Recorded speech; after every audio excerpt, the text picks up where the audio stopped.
மனிதன் உருவாக்கிய புத்திசாலி உலகம். ஒரு நிமிஷம் கற்பனை பண்ணி பாருங்கள். நம்முட குரலை புரிந்து கொண்டு பதில் சொல்லும் ஒரு மொபைல். நாம கேட்கும் கேள்விக்கு உடனே பதில் சொல்லும் ஒரு கணினி. மனிதன் வரைந்த மாதிரி படம் வரையும் ஒரு மிஷின். இது எல்லாம் சினிமா கதை இல்ல. இதுதான் ஆர்டிஃபிஷியல் இன்டெலிஜென்ஸ், சுருக்கமாக ஏஐ. ஆர்டிஃபிஷியல் இன்டெலிஜென்ஸ் என்பது மனிதன் போல சிந்திக்கவும் கற்றுக்கொள்ளவும் முடிவெடுக்கவும் கூடிய கணினி அல்லது மெஷின்களை உருவாக்கும் தொழில்நுட்பம். முன்னாடி கணினி என்ன பண்ணும்? நாம கொடுக்கிற கட்டளையை மட்டும் பண்ணும். ஆனா ஏஐ வந்த பிறகு கணினி தானாக கற்றுக்கொள்ளும், பிழைகளை சரி செய்யும் மற்றும் முடிவெடுக்கும் திறனையும் பெறுகிறது. இந்த ஏஐ யோசனை இன்று மட்டும் வந்ததில்லை. 1950களிலேயே விஞ்ஞானிகள் ஒரு கேள்வி கேட்டார்கள். ஒரு மெஷின் மனிதன் போல சிந்திக்க முடியுமா?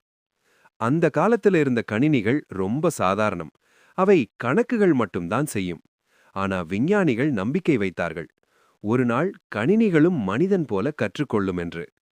காலம் கடந்து போக போக கணினிகளின் வேகம் அதிகரித்தது.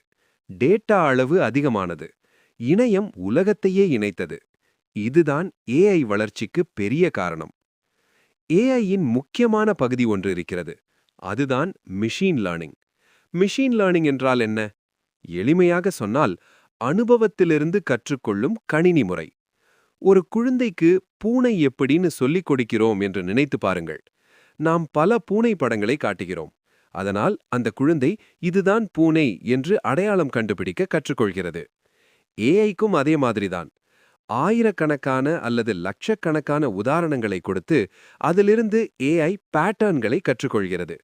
அதனால்தான் இன்று நம்ம மொபைல் ஃபேஸ் அன்லாக் மூலம் முகத்தை அடையாளம் காண்கிறது. இமெயில்ல ஸ்பாம் மெசேஜஸை தானாக பிரிக்கிறது. யூடியூப் நமக்கு பிடிக்கும் வீடியோக்களை பரிந்துரைக்கிறது. இந்த எல்லாம் ஏஐ வேலைதான். ஏஐ இன்று நம்ம வாழ்க்கையின் பல பகுதிகளில் இருக்கிறது. மருத்துவத்துறையில் ஏஐ டாக்டர்களுக்கு உதவி செய்து நோய்களை விரைவாக கண்டுபிடிக்க உதவுகிறது. கேன்சர் போன்ற நோய்களை ஆரம்ப நிலையில் கண்டுபிடிக்க ஏஐ பயன்படுத்தப்படுகிறது. விவசாயத்தில் ஏஐ விவசாயிகளுக்கு உதவுகிறது. மண் தரம், வானிலை நிலை, பயிர் வளர்ச்சி ஆகியவற்றை பகுப்பாய்வு செய்து எந்த நேரத்தில் விதையிட வேண்டும், எவ்வளவு தண்ணீர் தேவை, எந்த உரம் நல்லது என்று சொல்லி உதவுகிறது. போக்குவரத்து துறையிலும் ஏஐ பெரிய மாற்றத்தை கொண்டு வருகிறது. செல்ஃப் டிரைவிங் கார்ஸ் என்றால் மனிதன் ஓட்டாமல் கார் தானாக ஓடும். அந்த கார் சாலையை பார்க்கும், சிக்னல்களை புரிந்து கொள்வது, மற்ற வாகனங்களை கவனிப்பது எல்லாம் ஏஐ மூலம்தான். பொழுதுபோக்கு உலகிலும் ஏஐ இருக்கிறது. இன்று ஏஐ பாடல்கள் உருவாக்குகிறது, படங்கள் வரைந்து காட்டுகிறது, கதைகள் எழுதுகிறது. சில நேரங்களில் மனிதன் செய்தது போலவே இருக்கும். ஆனால் ஏஐ பற்றி சில பயங்களும் இருக்கின்றன. சிலர் கேட்கிறார்கள், ஏஐ மனிதர்களின் வேலைகளை எடுத்துக்கொள்ளுமா?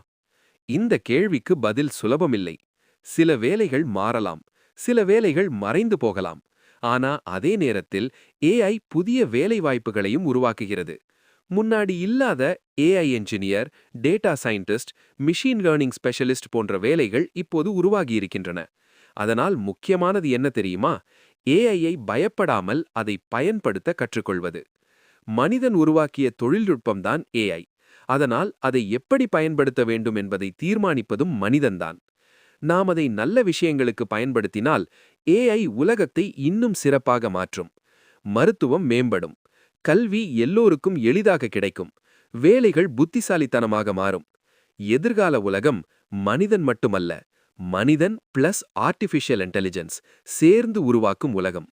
ஒரு விஷயம் மட்டும் நிச்சயம், ஏஐ வளர்ச்சி இன்னும் ஆரம்ப நிலையில்தான் இருக்கிறது. அடுத்த 10 அல்லது 20 ஆண்டுகளில் நாம் இன்று கற்பனை செய்யாத அளவுக்கு பெரிய மாற்றங்கள் நடக்கலாம். அந்த எதிர்காலத்தை உருவாக்குவது யார் தெரியுமா? அது நம்ம மாதிரி இன்றைய தலைமுறை. அதனால் தொழில்நுட்பத்தை புரிந்து கொள்ளுங்கள், கற்றுக்கொள்ளுங்கள், புதிய விஷயங்களை முயற்சி செய்யுங்கள். ஏனெனில் நாளைய உலகத்தை உருவாக்கப் போகும் சக்தி அறிவும் தொழில்நுட்பமும் தான். அதில் மிக முக்கியமான